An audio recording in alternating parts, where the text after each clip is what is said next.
live on Google Hangouts, whatever that is. YouTube. June 21st. And go ahead, Steve. Okay. Nolan, thank you so much for coming back and joining us here. This is our second debate. Thanks for having me. I am honored. Let's see. And you had texted me and said there were 5 or 6 things you wanted to discuss. Well, and I there's said, many more. It's just those are the ones that, I thought we could get to today. Sure. Well, let's take one slice at a time. And Yes, sir. you, as I understand it, believe in the evolution theory that's taught in the textbooks. I accept it. I don't believe in it. Not like You accept it. You don't believe in I it. wouldn't say. I wouldn't use the term believe in it. Just like I don't believe in I don't believe in gravity. I accept gravity. I accept gravitational theory. I don't believe Yeah, I know in this it. is a I contentious. believe now. I do believe because you have to, in order to know something, you must believe it. Remember that. Well, this is a good place to start here. You accept gravity because you can see. Freddie, this shakes the whole floor in here, so go up gently and stay out there, okay? All the cameras are bouncing all over the place. Stop moving anything, okay? Well, Okay, so you accept gravity because you can see the effects of it. well, You- not you just do that. not- It's different than what Newton said it was. When the general theory of relativity came around, gravitation got turned on its head. Newton was found to be wrong. Gravitation is actually like a well, and what it does is it holds something inside, and it keeps things inside of that well to where it can't escape. Steve? It's very hard to escape. And I have a question. This is just a question. It's a weird question for you. Okay. If our moon disappeared right now, how long do you think it would take for us to realize it was gone? Oh, about 1.2 seconds, I believe, at the speed of light. And However fast the speed of light, that's how long it would take. And the gravitational force would disappear just as fast. now, that's a great It's question. kind of weird, right? It's almost like they're connected somehow. I don't think But- anybody knows the speed of gravity, but it may be the same as the speed of light. Well, they know that if things disappear from it, How it could you? goes away, and it's always No, there. It never disappears. You know how magnets, after a while, they will get their power will go away. Generally speaking. So how does anybody know the speed of gravity? I'd like to understand that one. You can't make an It's object not appear.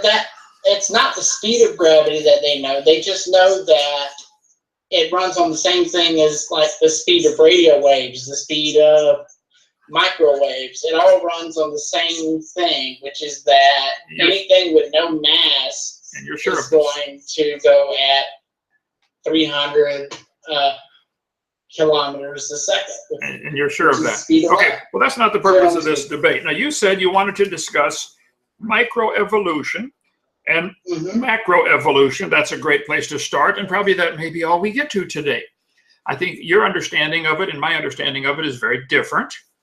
So tell me what you think, how microevolution, which I think all Christians would readily agree with, that this is variations within the same kind. How does Can that you add talk up a little to? louder? Okay, how does that add up to anything beyond? How can what? How can microevolution add up to anything beyond that? Like I can hear you fine, and now it's kind of Hey, trailing Steve. off. Steve. He walked off. Hey, Roger. Well, my techno guys are in the other room here. I don't know what to do about it. I have behind me, can you see what's on the screen here? I mean, Nolan? if you want us to just do phone call to phone call and you guys film, I'm fine with that too.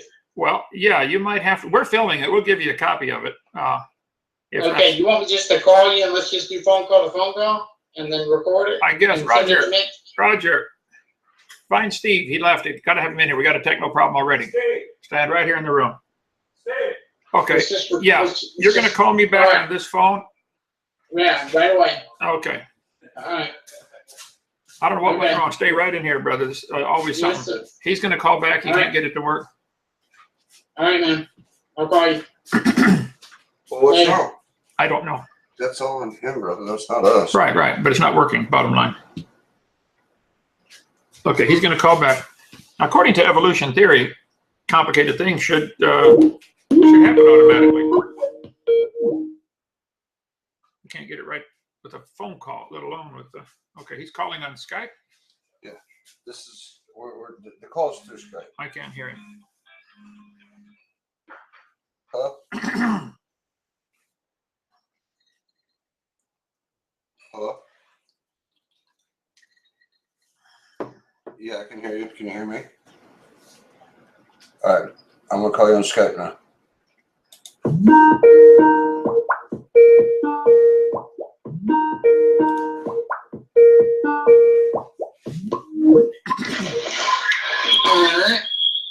Put your headphones back in.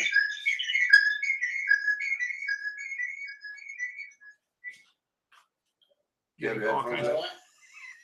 What's up? Do you have your headphones in? I do. Okay, here we go. All right, so I talk on this one right here, right? Okay. Now, Nolan, you said you wanted to discuss micro and macro evolution as two of your 5 points we talked about this morning.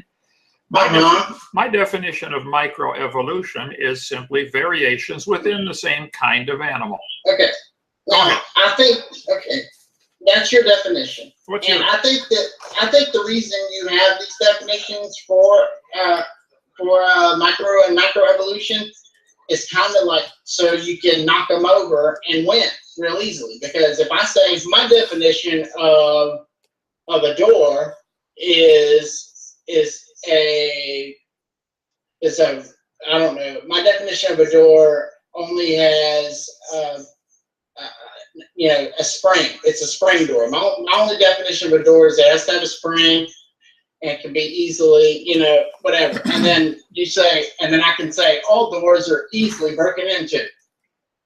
And then because of my definition of what a door is, I have made it where it is easily that it's true. But for instance, abiogenesis is not variation between the kinds, because that means you believe that horses came from the same kind as a species, right? I mean, as a zebra, right? You lost me on that one. I do believe. Okay, you believe horses and zebras came from the same kind. Probably. Yep. 4-wheel drive. And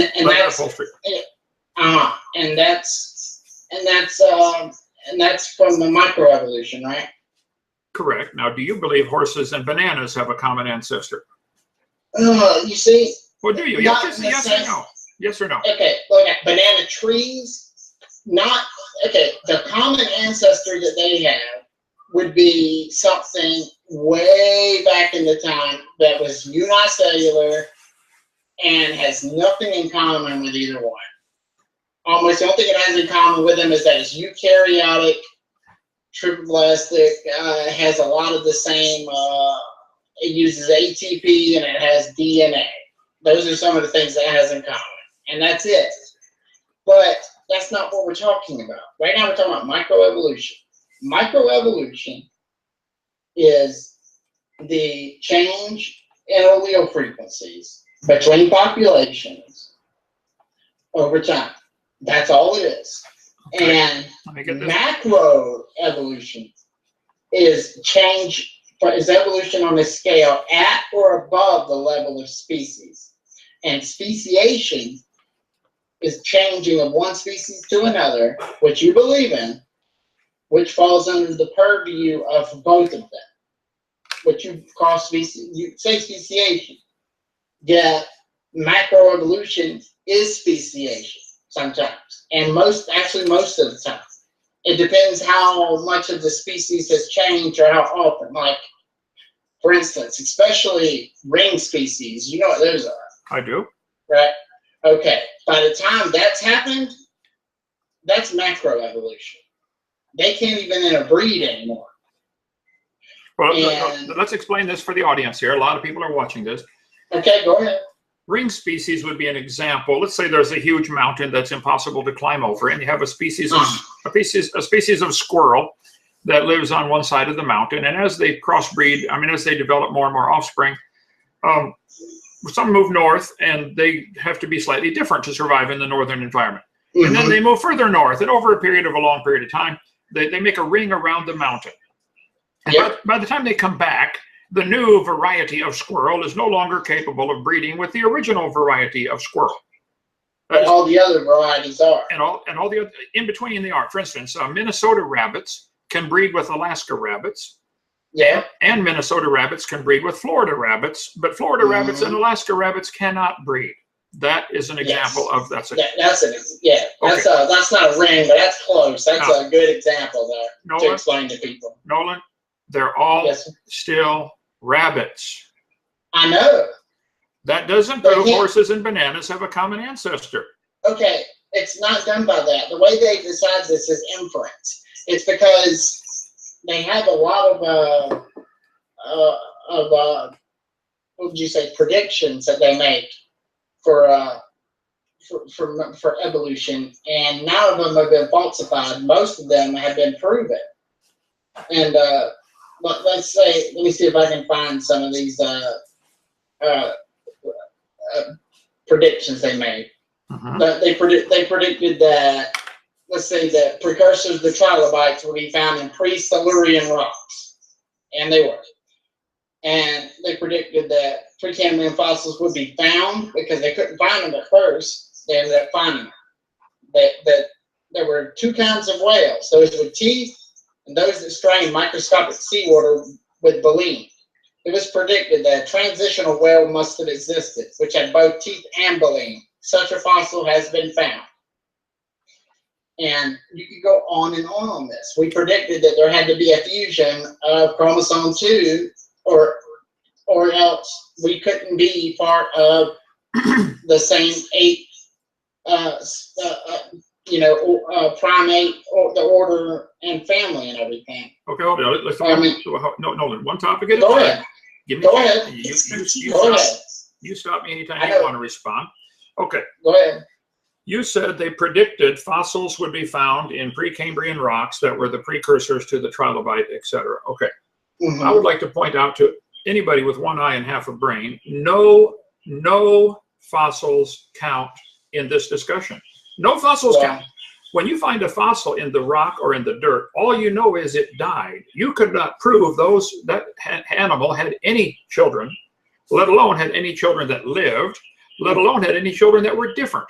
No animal today can produce anything other than its same kind. Why would you think a bone from the dirt could do something different? No fossils count. Why can't you evolutionists get it? I think of a good way to explain this. Okay. It's like would be the best way I could explain it is if, let's say, we took like the light spectrum, right? Is just like 400 nanometers all the way to like 750 or 800. Whatever it is, the visible light, the humans can see, right? The humans can see. But yeah, let's say we put it into picometers. Okay, let's make another 1,000. You know what I'm saying? Right. I mean, not 10 times. We're talking 1,000 times more of them. Sure.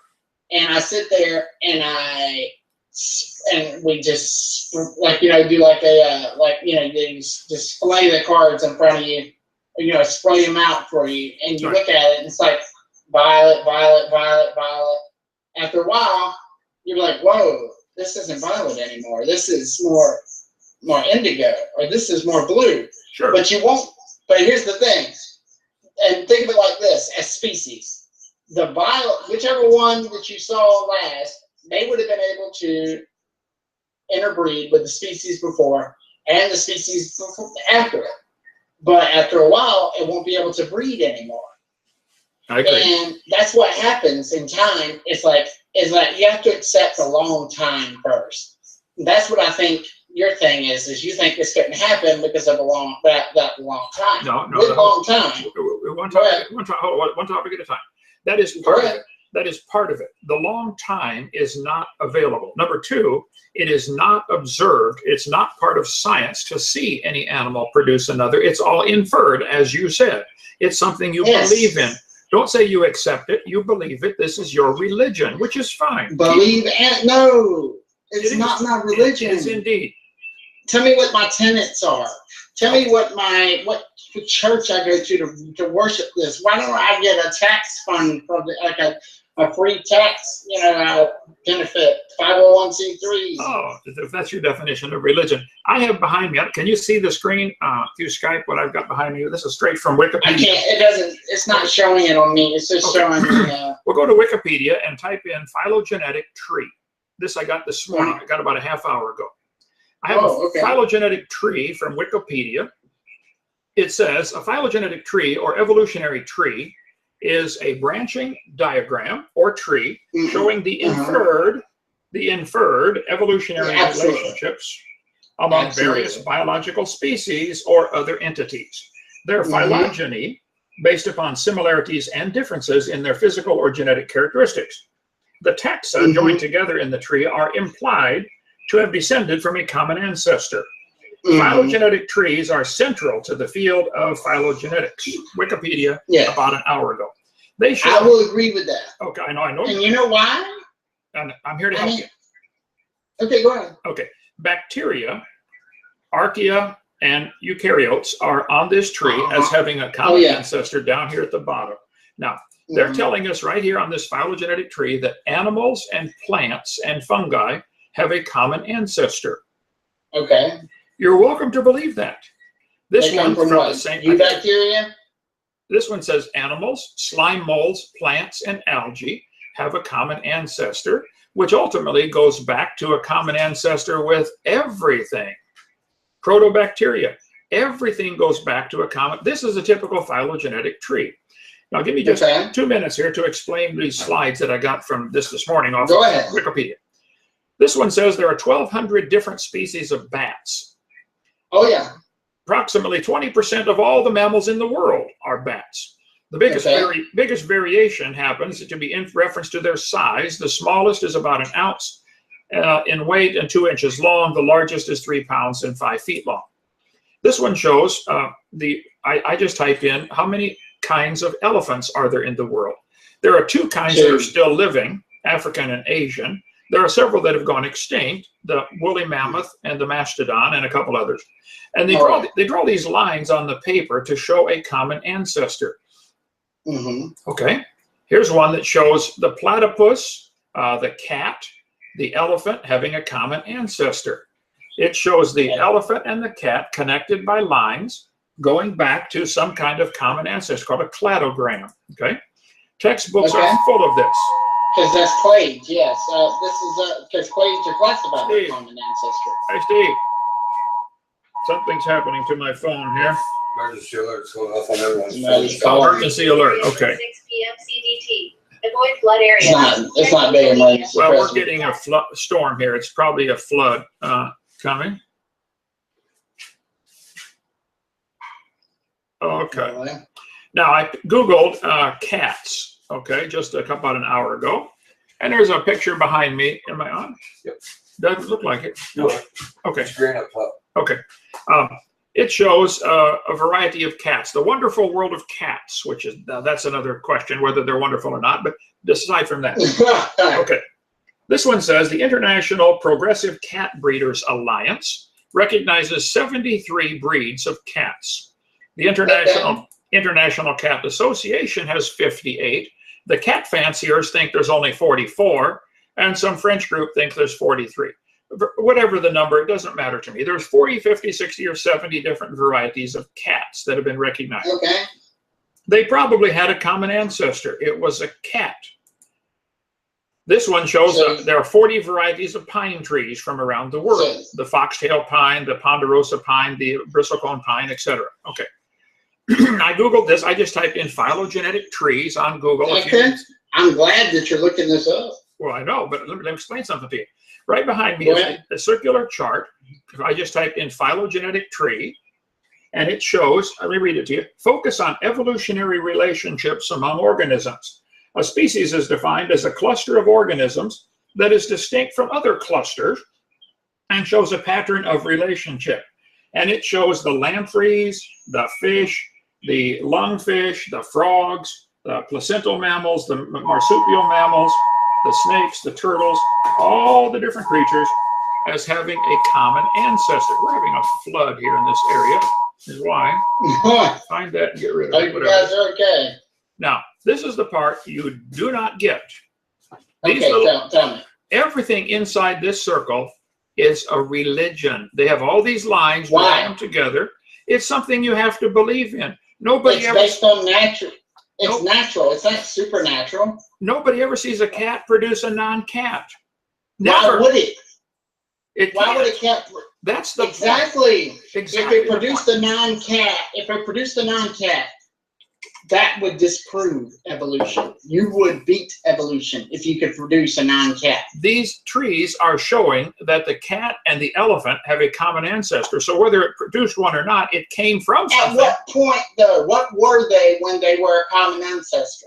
There's A imagination. single, It didn't exist. You're making it up. a single organ, a Single-celled organism. That's what you believe. Yes. That is not science, Nolan. That is religion. You believe it. You believe it very strongly. I'm proud of you.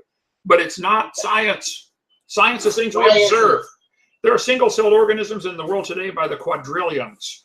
They Oh, always yes. produce But why is- offspring that are single-celled. Look, if I were sitting around to argue with you over the flat Earth, I'd believe that I'd accept the circular, the spherical Earth very strongly as well. That doesn't mean it's religion. Okay, maybe I the don't word think religion it's- offends you. Let me just, okay, it's your belief. It is not part of science. Science is things Why? we observe, study, and test. Make any Not single-celled in part. organism. Make a single-celled organism produce something that is multicellular. Has anybody ever seen this, or is it just inferred? Oh, okay. Wait a second. I could give you a study that's happened. Okay. That actually happened. Well, do you know that our mitochondria it lives and dies on its own in the cell, and that it has its own genes, and but it's a part of the cell. They feed on the nutrients and secrete adenosine triphosphate, ATP, which is what we need for cellular respiration. Correct. You And get what I'm saying? I understand it real well. Go ahead. Okay, so at some point, what probably happened, they don't know, is they think that they were separated and that one of them ate the other one. Probably the cell ate the Mitochondria. the other, and the mitochondria, and became a symbiotic relationship. I can give you an example of this. Ready? A study with protista and algae. They found that the algae could be eaten if they were single cellular, and they were easier, and if they were together in a clump or a colony, they were harder to be eaten. And in 20 generations, they started forming together as a colony and 8 multicellular clumps, even though they are all one organism themselves. And that there was another one where an animal, like the little algae got eaten and it got stuck in there. And while it was stuck, it was a sponge, I believe, whatever it was, it split. And when it split and it had the little algae in both of them. So they survived, and they both had each other, and they both started making stuff for each other. One of them could get energy from the sun, and the other one could get energy from, heterotroph and autotroph. Right. So in time, they became, symbiotic upon each other. We can do this. Now, question: I mean, Could the fact Go that something like that happens be an example of somebody designing it to work that way? Why can't an elephant eat me and me go inside and be symbiotic with the elephant? well, because elephants don't eat meat. Okay, let's take a bear. A bear is going to eat a cat, and the cat's going to live inside the elephant and provide something, or inside the bear. It's on a macro scale at this point. All right, It's when it's on micro scales that's possible, like the paramecium and the termite. At some point, a termite ate a paramecium. And then when it was eating something else, it realized the paramecium helped it digest the wood. So it continued to do this. Continued. This is a story you're telling, or something you can show in the laboratory? They don't have this. There's so many other stories. There's so many other examples of this. It's like, why wouldn't we believe That's what happened this time too. They're all They've just, shown it happen. they're all just stories, Nolan. It's a religion. Okay. It's something you believe in. Have you ever heard of the bacteria E. coli that started being able to eat nylon? Yes. You don't believe that was a new mutation that was beneficial? Well, I don't know. It's beneficial for the time. It sure seems to be interesting. It's still a bacteria. Absolutely. It's not But changing it's to an spreading that elephant. on in time. What we're trying to say is that new things out of nowhere, because we know nylon wasn't made until like the 40s, Right. and life can end up using and metabolizing this stuff and making energy out of it. I think that's So- very interesting. It's still a bacteria. Yes, you're Yeah. absolutely right, because bacteria is its own kingdom. What do you want bacteria to turn into? It won't turn into anything but bacteria. That's the point. Yeah, because bacteria is they sometimes will clump together sometimes, and the reason is called cooperation. Cooperation, like for instance, we're in a society right now. Why are we in a society? Because it helps each other survive. We don't even think of it like that. Right. But that's why we have people that do electricity, people that work at Home Depot, people that make food, all of that. It's make everything easier, because at one point we were living in nomadic tribes, or we weren't in cities yet. We didn't have clean water or toilets, and at the time it made more sense to do this. Okay, Right? this is a story again you're telling. Maybe historical, maybe not. I don't think man was You ever. don't- I don't agree with the evolutionary teaching that we started off as hunter-gatherers and went to all these stages. No, I don't believe that at all. That's a You story. don't think people are hunter-gatherers even after the flood, you believe in? There are people who are hunter-gatherers right now. Okay, then, of course, but you believe that man started knowing how to make axes and steel. Oh, it came off the Yeah. flood with all kinds of tools out of the flood. Tubal-Cain was an artificer in brass and iron way before the flood. Read Genesis chapter He was a teacher of it, 4. is what it He says. taught- he It taught- never said that. He taught people how to do brass and iron. Well, brass is, molding metals together. There's metallurgy. Now, someone about a year ago gave us an old motor home, a 99 model. I wasn't too good at driving it at first, and I accidentally backed into Home Depot, and a generator from Home Depot got stuck in the back end, and it has now developed a symbiotic relationship where if you start the generator, it'll run the lights, and it runs off the same gas tank as the motorhome does. It's amazing. I have 2 separate motors in the same machine. One runs They the don't lights. reproduce those, so we can't use this Not as yet, an not yet. explanation. Hey, they're trying. They're learning to reproduce. Give them a few million years, and the motorhome will be reproducing with other motorhomes on the road. So keep an eye out. Just like you always say, evolution is going towards something better, like how you think Satan brought it up by saying, ye shall be as gods. But orthogenetic evolution has been falsified. There's no such thing as a best of an evolution. There's no opposite of evolution. There's never any of that. It's all about reproducing your genes to the next generation. Well, And also, I don't believe the snake lied to Eve. I think the snake told Eve everything. It said, your eyes will be open, and you will know the difference between good and evil. That's all he said. He didn't lie to her. And he was right when he said, you will not die that day. No, he said, you shall be as gods. That didn't happen. Yes, but then there was a comma, and it says knowing good and evil. So you don't think they died that day? You do? I thought it was 930 years later. Well, there's several different types of death. There's physical death, spiritual death, eternal death. Death means separation. Physical death is separation. They probably died spiritually, yes. But I believe they were redeemed also, right? Oh, that was wonderful. Yeah, they brought the right sacrifice, and you can have the same thing. So I need to go out and get a goat and cut its head off? Is that what you're saying? Well, if you'd like to, then you're welcome to. That's what a lot of religions still do today. No, Jesus Christ is the final sacrifice. You're right.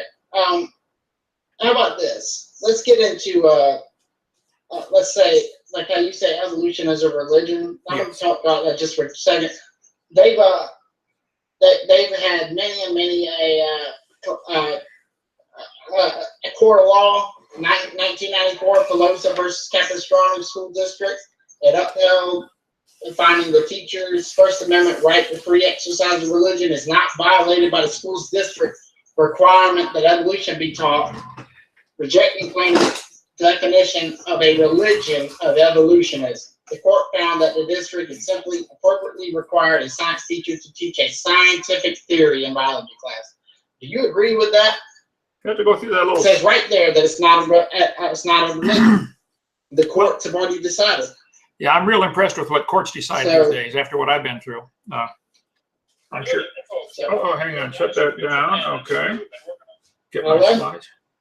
I can barely hear you now. What's Oh yeah, I'm real impressed with what courts decide after what I've been through. I think the courts decided courts decided Jews were non-human. It's okay for Hitler to kill them too. So right, but yeah. I trust our courts more than I trust kangaroo court from the Hitler's time. Oh well, that's good. That's good. Now I was going to call. I'm not saying we don't look. I don't think you should have gone to jail as long as you did. I think that was wrong. Well, thank you. I think that it was a bunch of. I don't even want to get into that, but because I believe the whole system is rigged, and it's sexist, it's racist, and it's against people that don't have money, and people go to jail to fund companies to make them more money, and that is wrong. Right. I agree. Like the CDC, the Center for Disease Control, is also the owner of 56 different vaccination companies. Like, when I was in Yazoo City prison camp in Mississippi, the federal government leases the land off of Haley Barbour, the right-wing conservative. You told me about that.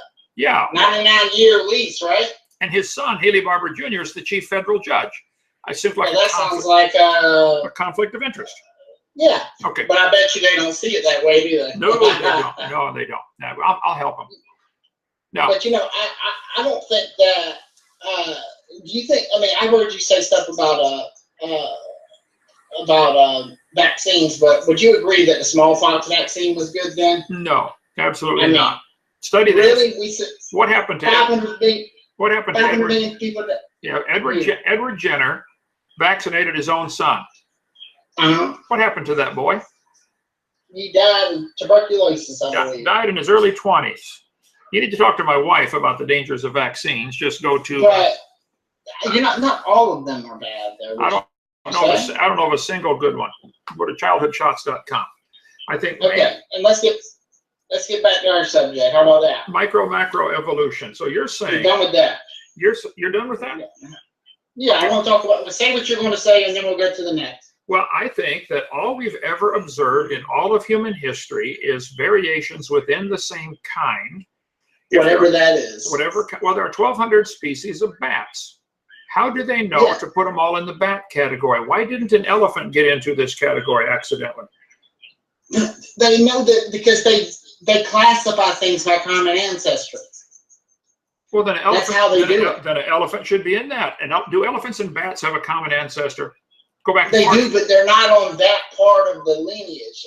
Bat is way down there. They're both mammals, so they're going to be both in the. They're both going to be in the Animalia. They're going to be in the phylum of Chordata, Mammalia, and then they both have 4 limbs. I don't know if there's anything else. No, they don't have anything else. Kingdom, phylum, class. No, because the order next is Proboscidea, which is for. Proboscis, animals with noses. Elephants. Right. And so no, they don't have much in common. They're only 3 down for commonality. But ultimately, if you go back far enough, a bat and an elephant do have a common ancestor. Is that what I heard you say? Oh yeah. Okay. I believe so. And a bat and a pine tree also. Yeah, you have to go farther. Yes. Go farther back. But they won't look anything like them. And they'll look like a unicellular creature, and in time they split, and then one hundreds of millions of years later became a mammal, like a shrew-like creature, and then later it became maybe a bat later when it grew skin for some weird reason, like we have flying squirrels that grow skin for weird reasons. I mean, the bat is a weird animal, but 1,200 species of them? How did we have that many species in such small time? Oh, I don't know. Maybe Noah took 10 different pairs of bats, and they've now diversified, and each one only had to have 120. Well, you had to do at least 7 at times, right? Well, and What did this say? who's deciding? I saw a book just a few years ago that said there are 900 species of bats. I think, well, we saw the thing on cats, that are there 47. They can't even agree on how many kinds of cats there are. Well, that's because they're talking about, like, just like they do with the dogs, like, if they're agreed upon by the AKA or whatever it's called, you know, that's all that is. It's, hey, we made a new species that agrees with the stupid, you know, the generic cat, essentially, is what it is, but it's domesticated. Right. With the bats, they have a very high ability to reproduce. They reproduce really quickly, and this is one of the reasons we have so many. And that's why we don't have so many of us, or so many, let's say, what do they call it? Elephants or mammoths, which are dead now, or anything that was in our genus. I mean, you believe Homo neanderthalensis, you believe that was just a man, right? All indications are they buried their dead. They buried them with artifacts. Okay. So yeah, they were, I think, certainly in the human category. Okay, what about Homo floresiensis? There's this thing that lived in around Indonesia. They found them. They were only 3'9", 3'7", and they had a small skull like us. Right. They had a small skull, but it was, you know, but it was, you know, big for what it can hold. I mean, for how big it was, but it's how tall its height was like 3'9", and they found entire skeletons. Are there apes or chimpanzees or monkeys that are 3'9" today, or tall? There are, but this would not be one because of when they found the bones of this, it couldn't climb trees or anything like this. It was bipedal. Are there apes today that cannot climb trees? They live on the ground. Apes that can't climb trees? Not that I know of. Not the apes. There might be some monkeys that can't, but not apes. Okay. I mean, gorillas can, right? I mean, maybe gorillas can, but they don't like to. I guess we're the only apes that can't really climb trees by ourselves. Oh, I can still climb trees. I'm 64, but I can still climb. Do you agree that we're an animal? That's a good question. That's an excellent one. I would say it depends on who's making the classification. First, you define what an animal is. There seem to be 3 types of life on planet Earth. There is plant life, there is animal life, and then there's man, who has something more than the animals. We have not just a consciousness of life, we have a consciousness of God, a supernatural, something spiritual in man. Call it a soul or a spirit. I think man is very different. Mind. No, it's not the mind. Very different than all the animals. Animals have a mind also. They have a brain. But it doesn't work like ours. That's correct. That's the point. Something is different about man. Now, call it a soul or call it a spirit, whatever you'd like. But do you want to put us in the animal category? Well, it depends how you're dividing, where you're drawing these lines. We're certainly in the Are we a chordate? Do we have a backbone? Yep, we have a backbone. Okay, so you'll put us in that. And you're talking about Carolus. If you're going to go by Carolus Linnaeus's classification system, or the derivatives thereof in the last 300 years, I think that's wonderful. But this, again, is some man making, or a group of men making this distinction. Hey, if you think it's wrong, take their tree and prove it wrong. No, I think what I wanted to talk about. Okay, go ahead. It's not because it's not. But the thing that would be really good to talk about, I thought, if I could find it here. Okay, you want to talk about the flood, the Hovind theory. The flood and the Hovind theory. You're right. And I wanted to say was that, did you know that we can, where's it at here? Answers in Science. That, for instance, animals that are freshwater animals can't even accept water that is 0.05%. Some of them can't even accept water that is 0.05% salt water without dying. Okay? They could if you did it gradually. I bet if you did a 0.01, a 0.02, and did it over. A friend of mine did that with his aquarium. He raised guppies. What animals? Which animals? There's a difference between certain animals and others. There's some that will never. Goldfish can't ever. So what is, I mean, like, did you think all the water was fresh and then it turned salt water? I do. I think all the water was fresh at the time of the flood and gradually Okay. became, it's 3.6% salt today and getting saltier every day. The oceans are gaining salt. There's no, it actually loses salt at the, at where the split is in the, between the, you know what I'm talking about? The split. The estuary. It's called the estuary. The big split between where Africa and Oh, the fault lines, you mean? How's it losing? Yeah, how's it losing salt? We know salt goes underneath it sometimes. evaporation takes water out of the It's ocean. not just evaporation, but salt can go into the ground down there. Like it can go actually, you know, salt's heavier than water. Will you agree? Salt water is heavier than fresh water. But Yeah, but salt, actual salt, if you throw it in salt and water, it can be, you know, and especially down low, it's colder and it can't dissolve. It keeps going down. And the, God, what is it called? It's not the trench, but it's the thing. I've heard you talk about it before. Where it's split open right there. Or the Mid-Atlantic Ridge or whatever. The Mid-Atlantic Ridge. Okay, so but anyway, if you're saying this is the what I ocean, want to talk about. okay, I don't think the oceans are losing salt, but let me tell you about the salt. Okay, a friend of mine came to me in Birmingham, Alabama. I've got his address in the computer. I could call it up if you'd like. He said, Brother Hovind, I raise, I think it was guppies or some kind of fish. He said, I had 2 aquariums in my house. One was salt water, one was fresh water. I like to raise fish. He said, so I gradually added salt to the fresh water over, I think he said 2 months. He calculated out how much would it take to get it to 1.8% salt over a 2-month period, which is simple mathematics. He said, at the same time, I gradually reduced the salt in my saltwater aquarium from 3.6 to 1.8 over the same period. At the end of this, say, I'm going to say it's 2 months. You can call him. It might be just another number.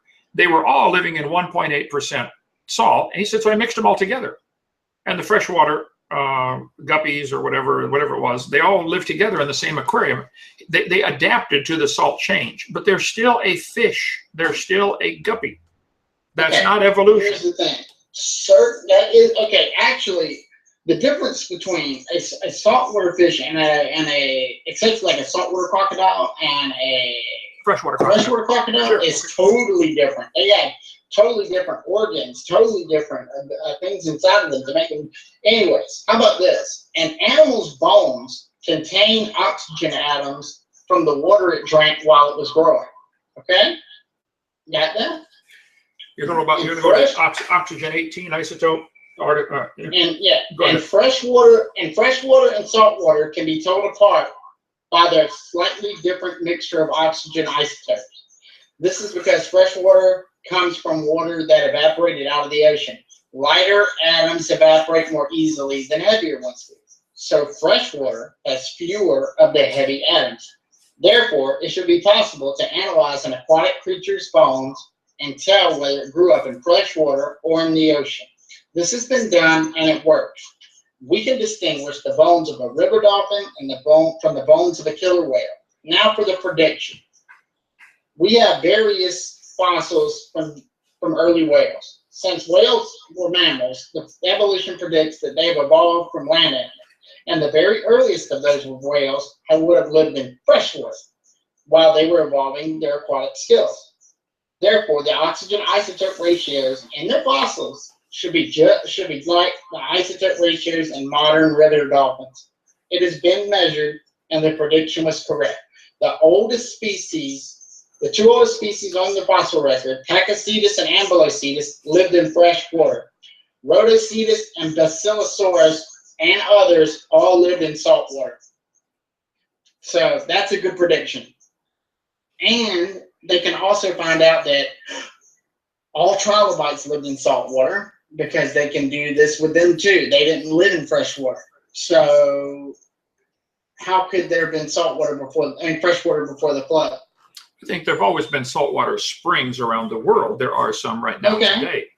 It may be. But none of the old. Well, there are salt domes. Fossils. Well, there are salt domes down in the earth by the thousands. Just Google salt dome. There's a big one in Grand Saline, Texas. I used to live not too far from there, where that's where they mine salt. It's apparently pluming up out of the lava lamp. Salt domes apparently form as salt is melted way down deep in the earth, and starts to plume up to the top and then hardens. And so there may have been salt domes, there may have been saltwater creatures before the flood. There had to be. I don't know. There could have been. God, You now, can look. most They can animals, test this. okay, well, most animals today that live in salt water tolerate it. They have some, like turtles, the sea turtles, they have to get rid of the salt through glands in their eye somehow. They excrete this. The salt is a nuisance to them. Now, it may be to where they've gotten to where they have to have it, but at the same time, it's a bother to them. But the point is, saltwater crocodiles and freshwater crocodiles are still crocodiles. They're not elephants, they're not butterflies, they're not giraffes, they're crocodiles. But that's a major change. I agree, that would be a major change. And that's pretty amazing. From saltwater to freshwater but you believe that crocodile came from a rock 4.6 billion years ago. I don't believe, I told you I don't believe. Yeah, I don't you do. I don't accept any of the abiogenesis. So did God, are you then a theistic evolutionist? Do you think God started it and then let it evolve? I hope so. I hope so. So what exactly did God create? And where did God leave off and let it evolve? I don't know. Do you? Yeah, he told us. He wrote a book. You know what he created? Sure, he told us. You know exactly what he created. He created the different kinds of animals and allowed them to have a gene code that provides variations. So some can survive in cold weather, some can survive in hot, some can survive in different conditions. But there's like the dog, the wolf, the dingo, the fox. They live in various conditions. He created the loa loa, which is a parasitic worm, which is actually turns to a fly that has to lay its eggs in a child's eye. And the only way for it to get out is by burrowing through the child's eye and then being able to get out and fly away or whatever. So he made that. Oh, I don't. That's an interesting. I haven't studied that one. Now, Bill Sardi. That is sickening. That's a sickening way to look at it. If he did, I would hate for a God to have created such an evil. And like how many roundworms are we the medium, like the intermediate species that makes them make more of them?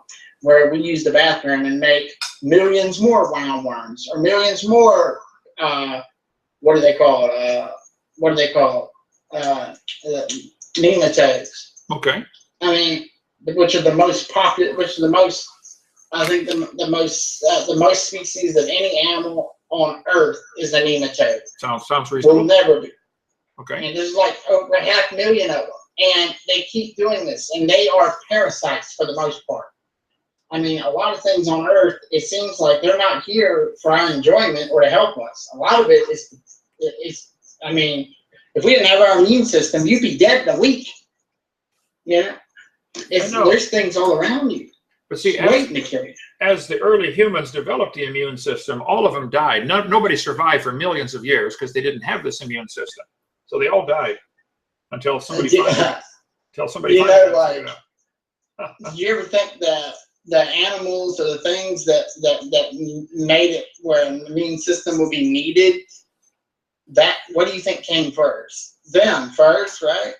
And then things evolved and made something for it, like how the sickle cell, it became not the whole thing, the heterozygous form, where it's sickle cell, where it's not a sickle, but it has that in it, where it cannot get, where it can't get malaria.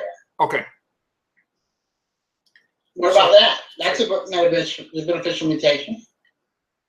Well, that's like, as I said in my seminar, if the people who have sickle cell anemia cannot get malaria and they want to call that an example of beneficial mutation, that would be like saying if we cut off your feet, you can't get athlete's foot.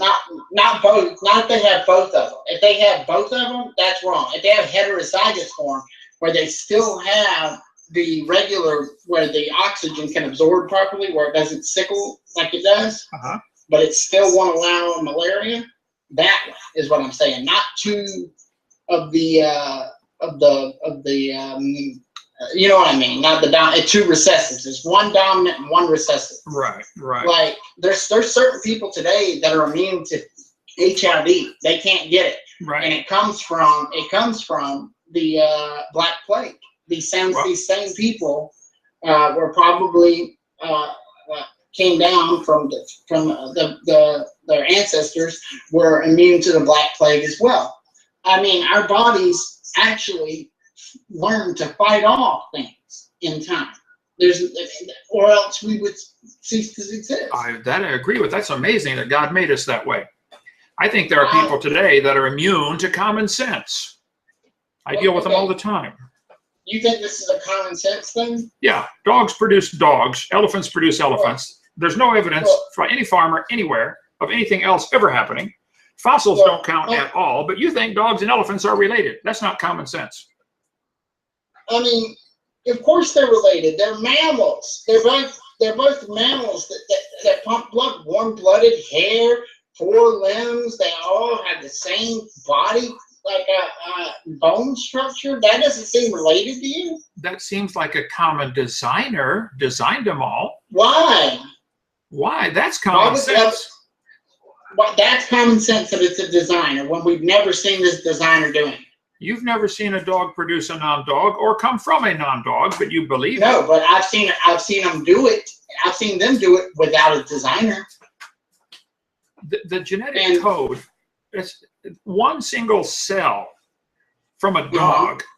Let's take one cell out of a dog's skin. One cell is more complicated than New York City. Okay. I mean, and what does that say? They got a head start. Had to be a designer. It's just too complicated. It can't happen by chance. So you're arguing from incredibility. Your argument is that you don't believe it could happen. It's too Well, it's like that's your argument. You're arguing from incredulity. Well, one guy gave the example of a mouse trap. There are 5 basic parts. You have to have all 5 or it doesn't function. Mouse traps don't reproduce. This is always use that. This is always what you evolutionists fall back on. Okay. Bacteria, it's the truth. I agree. Bacteria do reproduce. They always produce bacteria. Cows do reproduce. We got some next door to us. They always produce cows. All of human history and all of modern examples show that what you believe happened isn't happening. It doesn't happen. You have to hide it in time. You have to have billions of years to make your fairy tale look reasonable. It's not reasonable. Think all bacteria have only produced the same bacteria or a lot of different ones from different species? There may be a lot of different varieties of bacteria, and they may have different abilities to survive different environments. And but the same with the voles? They're still a bacteria. What about the cows? Cows are still cows.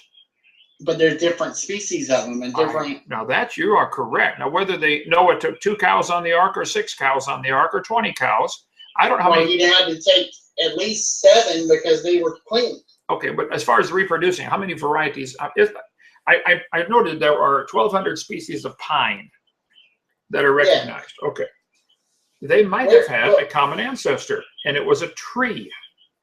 Why didn't when man went all around the world, why didn't he take horses with him? Why didn't he take what? Or horses, or plant oak trees in certain places? That would be great. Well, horses, they stayed. I mean, that seems like one of the best animals that you could use as a work thing, for working, for getting from place to place, and then they never got it. I think horses were introduced to North America. You could probably study the history of the horse. I used to know that. It's not a fact I keep at the front of my mind, but I don't think the Indians had horses originally. And once they got horses, they were able to conquer the Great Plains and all this stuff because you can't walk across there. Okay.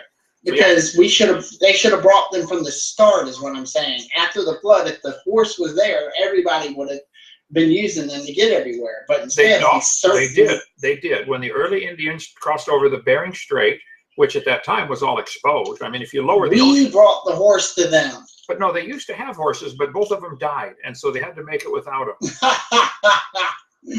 Hey, by the way, common sense would tell you the earth isn't moving.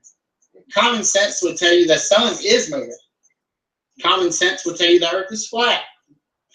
Many of your strongest and vocal supporters still believe in that stupid thing. I mean, common sense isn't always right. Common sense wouldn't tell you there's a speed limit on light. and after that, and a speed limit on how fast mass can move, no matter how much energy you put into it. Okay. And it's, or how big rocks and little rocks fall at the same speed. Can you, just for a second, imagine that you are standing on the planet Pluto? Yes. And then now you're standing on planet Earth, and then you go back to Pluto, back and forth, Star Trek style. Okay. Pluto is 5 light hours away. At the speed of light, it takes 5 hours to get to Pluto. But yet, in our imaginary story, you just went there instantly. Is your imagination faster than light? Is it faster than light? Well, you just went to Pluto in 1 second, where it actually takes 5 hours to get there.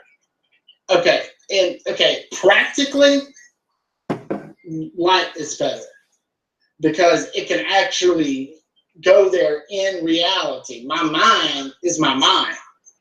It's not really taking me there. It's only taking me there in my mind, which isn't really, in our world, in our dimensions, where I can say, hey, I was there. Look at me on Pluto. Okay. I mean, don't get me wrong. The speed of thought can be good. It can be really fast. It can be really slow, too. I've seen some that are really slow. It stopped completely. And there's one other thing we wanted to talk about that I wanted to talk about. Your Hovind theory. The Hovind theory. I want to know why you think that water stops X-rays. Well, I think you can go to any thermonuclear plant where they're doing nuclear reactions, and they've put it under 30 or 40 feet of water, and they can watch reactions take place. It absorbs all the energy from all the different things coming off the reactor. But you want to use like 3 inches of water, extra, for your thing. What I'm saying is, do you know what stops? The reason X-rays are stopped is because of how dense something is, right? Sure. Okay, and in water, its density is, but compared to lead or concrete, is hundreds times as dense, and so there's no way that it would be a good tool to stop X-rays. When you cool water down, it turns to ice at about 32 degrees. If you keep cooling it colder and colder and colder, when you get to, I think, 300 or 400 below 0 Fahrenheit, it starts to turn to a different crystalline structure. The hydrogen molecules begin to align, and the oxygen molecules align, even though it's still in the H2O. It's still with a 105-degree angle, I believe. I don't know, between the two hydrogen atoms on the oxygen. I know what you mean. It's like it can change. Like it starts to become laminated. It takes on different characteristics at this low temperature. Suppose I think you can hit it with a hammer and it'll flatten all it'll this flatten instead out of break. Right. It behaves like lead. You can beat it. It becomes malleable. Or like a metal, right? Malleable. It becomes metallic. Suppose at negative 459.6 or whatever absolute 0 is in outer space, suppose at negative 456, ice was above the Earth in this malleable metallic form, still crystal clear, but now able to stop X-rays because it won't take a few inches of it because of the great density, as you mentioned. I don't know. Nolan needs to be tested. I agree, but see, it's gone. Whatever was up there before the flood came is gone. But here's the big picture, though. I'm not asking for my theory to be taught at taxpayer expense in the schools. You are. But have you ever thought about, what do you call them, meteorites? I mean, they hit every day. Oh, 5 million. One of them would go through it. If they existed, then you're right. They had to exist. The Yucatan Peninsula had one hit. When? 65 million years ago. How do you know that? How do we know that? Because let me give you the numbers on it. They know from it's really good how they know. There's a level. Okay, it's called the KPG. The KPG extinction event. Okay. Boundary. It happened in 60. Yeah. Okay. And the boundary. This is how they know. That iridium is rare in the Earth's crust. Right. But it's because it sinks down because of how heavy it is. Right. Now, they find 455 parts per billion of iridium right there. but they find 0.3 normally in the crust. And so that seems like, and there's also, there's a hole that's, I can't even remember how big the hole is, but they said that what would have hit would have been the size of Manhattan. And it would have killed, and it would have been, I think it would have hit with the power of Whole bunch of atomic bombs. Yeah, I know. Okay. 100,000 or something. Kilotons. All right. Okay. I agree. There's a hole in the Yucatan Peninsula. There's a bigger one up in Quebec, Canada. There's one in Winslow, Arizona. I've been there. Okay. I agree. There's meteor hits all over the planet. Now, did they hit before the flood came? I doubt it. I think most of the stuff floating around in space came from Earth when the fountains of the deep broke open. Really? If you had water trapped under 10 miles of rock, you can do the math. I've got it in my seminar someplace. It's about 8 million tons of pressure per square foot. How would that get stuck?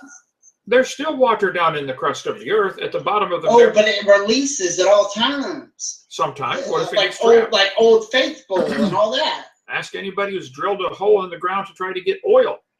There's incredible pressure in oil wells. How did it get stuck down there? It's effectively trapped.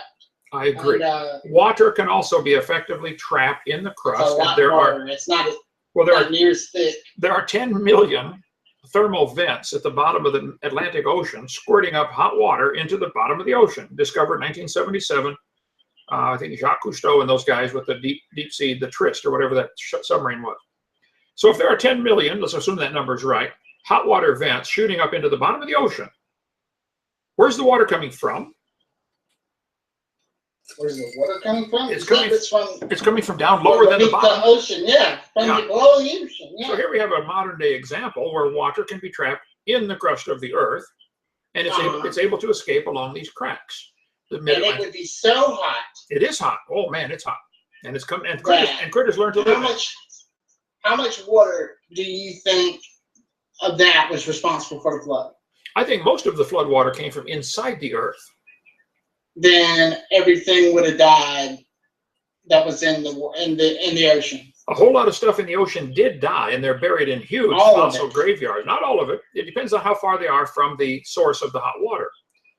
If you're sitting, most of it. Well, if you're sitting in a bathtub, it would have to be. Nolan, if you're sitting in a bathtub and I dump a gallon of boiling water at one end of the tub, it may burn your feet, but not burn your butt at the other end of the tub.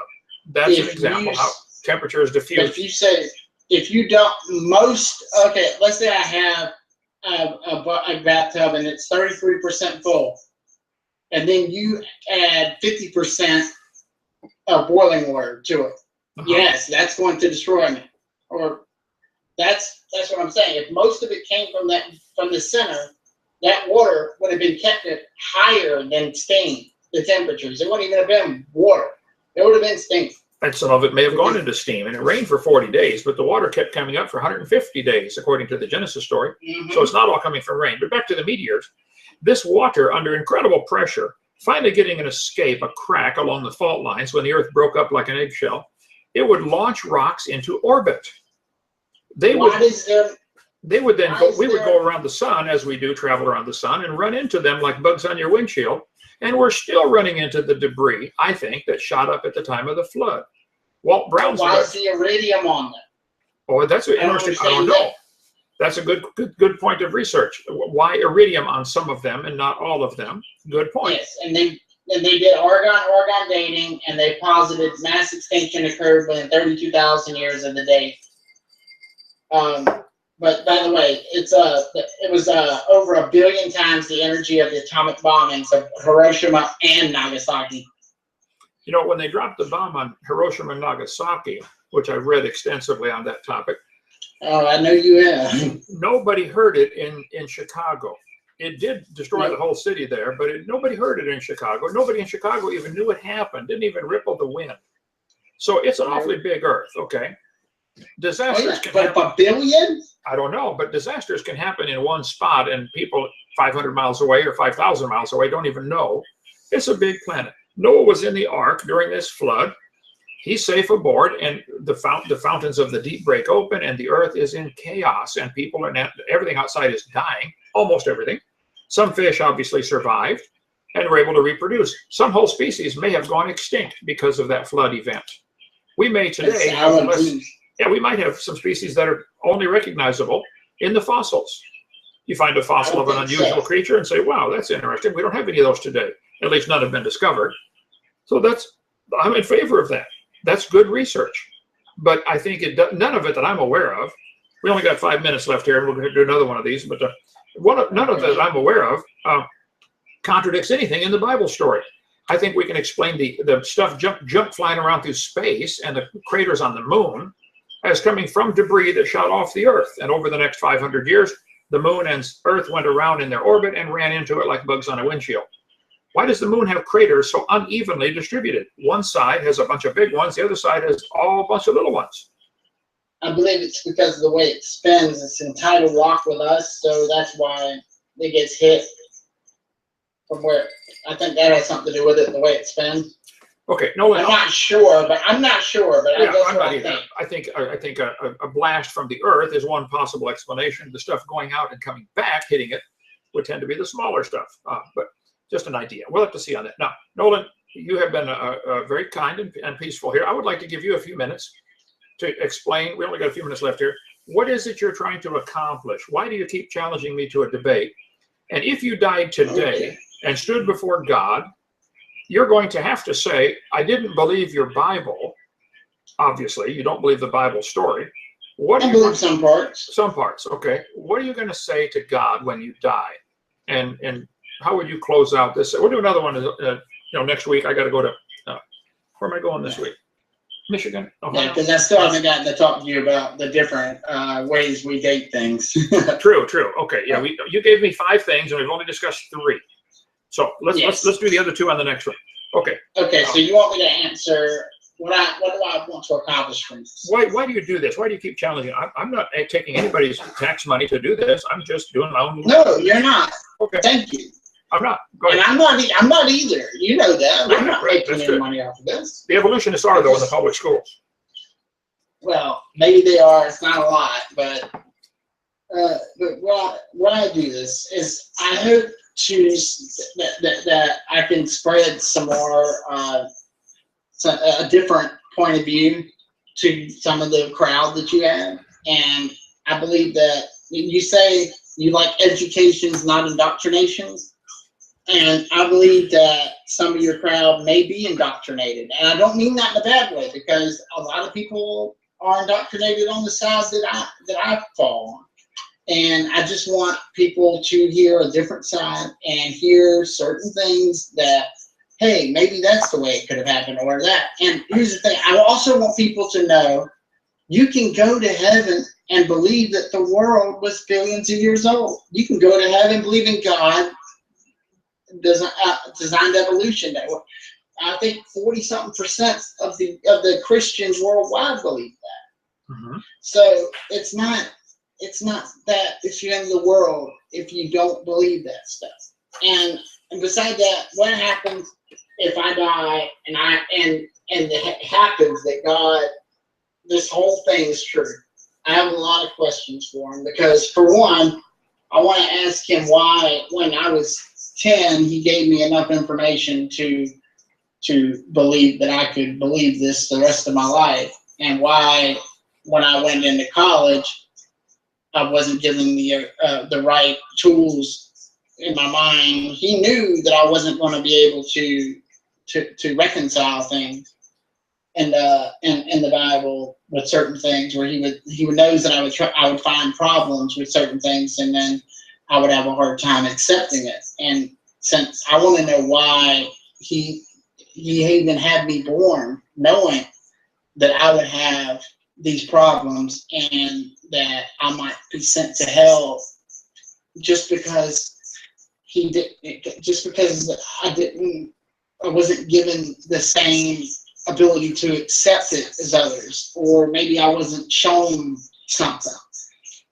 That's what I believe. Okay, now, in your worldview, how do you tell right from wrong on any topic? How do I? Well, let's take an example. Is it wrong for a father to have sex with his 1-year-old daughter? Absolutely. Why? It doesn't say that in the Bible. Why is that wrong? Why is that wrong, According to because the evolution theory, they can't consent. No. The evolutionary theory has nothing to do with that. well, if man evolved, if we are just an animal, why would that be wrong? We're not just an animal, though. A good point. What are we? We're more than that. I agree. We are loving, caring, wonderful, sometimes terrible to each other people. We can show unbounding love. We can make art that can make people cry, make people sad, make people mad. We can do things that we can make bullets and bombs that make people dead too. Exactly. That's the thing, is that I like to look on the other side. I hate that we do that too. But hey, it's like once it's out, once it's out the bag, the cat's out the bag. It's hard to put it back in, like with nuclear weapons. Well, I'm still trying to find out, where's your tape measure to determine right and wrong? You said it would be wrong for a man to. This is my thing about. What about would it be wrong for a man to have sex with his neighbor's 1-year-old? One second. Okay, this is what I think about right and wrong. I believe that as long as you aren't hurting anyone else or yourself, okay, because you might have a problem and you might need to see a doctor or something like that, and you're doing the most you can to help others and to do things for others. Like, for instance, I'm paralyzed from the chest down. People do wonderful things for me all the time, but sometimes I don't want them to do that. I want to be able to do things on my own, and I do.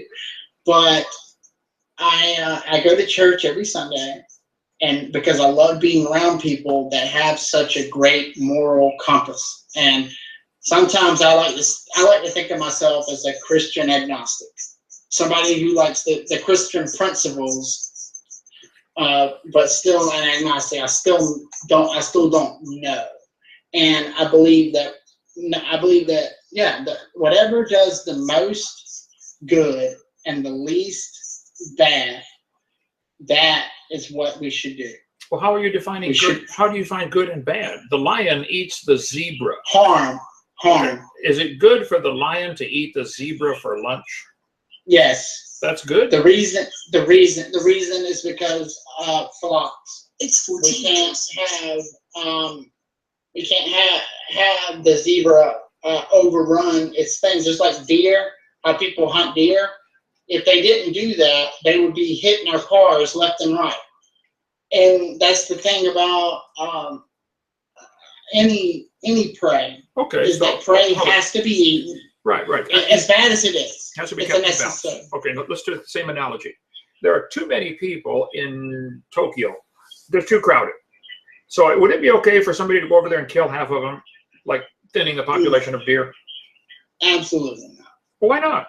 Same thing with the deer. There's too many deer. The problem. Are the people of Tokyo starving themselves into millions dying a day? Or millions dying in time. So that's what happens. Like, you've seen the population thing where it'll show what happened with herbivores if they don't have anything to kill them. Oh yeah, especially with rabbits. Right, balancing.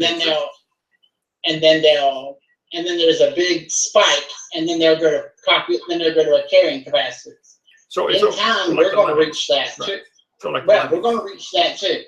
So then one day, if we can't figure out a way to do it, we're going to have to figure out. I don't think we're going to kill people, but we're going to have to figure out a way to feed everybody. And it might not be the best food everybody wants. People might be getting insects like they do in China. Right. You know. So good and bad is. So are you making the decision then when there's too many people or too many deer in Alabama and we should kill a bunch? Who makes this decision of right and wrong? I hope that we can put people in place that have a great moral turpitude about them, and that they can make these decisions based on their populations, what they expect this year, what they expect next year. The same with the lions and the zebras. They seem to keep lions don't hunt the zebra to extinction. I mean, and nor do the water buffalo doesn't get hunted to extinction by tigers. So, but And- I assure you, the zebra that did get caught by the lion does not appreciate it. but it's usually which kind? The sick, the old, sometimes the young. But the sick and the old need to be taken out of the pack anyways, Wow, because those are this- the ones that do not need to be. I'm talking for strictly. You're telling me you don't believe this? What about humans? Should we go to nursing homes and wipe them out? Go to hospitals and wipe them out? Absolutely not, because I believe that life with humans is worth more, and we should never even think about stuff like that, because a human's life is worth way more than an animal's. Well, Don't you? I just had an incredibly gorgeous woman walk in, and it's time for me to go. I hear you. Now, so as long as it doesn't hurt anybody, it's okay. So if I go 180 on the interstate, No, okay. I'm not hurting anybody. There's nobody else on the road. I just want to get to work in time, so I'm going to go 180 mile an hour. Is that would be fine? I didn't hurt anybody. I believe that we have to have speed limits like that because people don't. They overestimate how fast they believe they can drive. Oh, I'm a good driver. And I'm good. so I believe, but I believe that people are going to drive like 10 more than the speed limit anyways. I believe. Yeah. Okay. Hey, But I don't know enough about it all right. to give answers for everything. We'll talk about this another time. Call my secretary and schedule it again. I got to go here, but it's a blessing. I hope you had a fun time. I did. You keep climbing the mountain of truth. I'll wait for you at the top. Okay. Well, if you hadn't fallen a few miles. All right. Thanks a lot. Thanks for being a good sport. All right. Bye-bye. All right. Bye. That red button at the bottom. The red button with this mouse here. Let's see. Too many things to shut off here. That one, it's not moving here. Let's see.